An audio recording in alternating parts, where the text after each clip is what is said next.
মুফতি আরিফ বিন হাবিব এবং মুফতি রেজাউল করিম আবরার জামাত ইসলামে যোগদান করেছে। এমনকি ডোনাল্ড ট্রাম্প তাদের দলে যোগদান করছে। জামাতে ইসলামের কোনো ভাই মিথ্যাচার করতে করতে এতটাই তারা মিথ্যাচার শুরু করেছে, শেষ পর্যন্ত এদেশের বিচক্ষণ আলেমে দিনদেরকে নিয়েও তারা ফেসবুক, ইউটিউব এই বড় একটা প্ল্যাটফর্মে তারা মিথ্যাচার শুরু করেছে। কত বড় মিথ্যা কথা! মুফতি আরিফ বিন হাবিব এবং মুফতি রেজাউল করিম আবরার কওমি অঙ্গনের সূর্য সন্তান, তাদের ব্যাপারে জামাত ইসলাম সমর্থিত পেজ থেকে, ইউটিউব চ্যানেল থেকে প্রচার করা হচ্ছে ঢালাওভাবে যে উনারা নাকি জামাত ইসলামে যোগদান করছেন।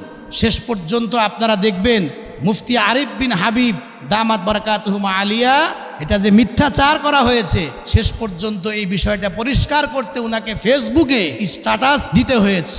আর কওমি অঙ্গন থেকে একজন আলেম, সে কওমি অঙ্গনের তেমন পরিচিত নন, হয়তো কওমিতে কিছু লেখাপড়া করেছে, এমনও আছে দাওরা হাদিস পাশ করে নাই, নাহাবি মির ফেল, কওমি মাদ্রাসার দারোয়ানও যদি জামাত ইসলামে যোগদান করে, তারা মনে করে যে ডোনাল্ড ট্রাম্প তাদের দলে যোগদান করেছে। আপনারা গত কয়েকদিন আগে দেখেছেন না, 4 জন কওমি অঙ্গনের আলেম জামাত ইসলামে যোগদান করেছে, যাদের মধ্যে একজনের বয়স তো একদম 18 থেকে 20। এই ছোট্ট একজন বাচ্চা আলেম তাদের দলে যোগদান করেছে।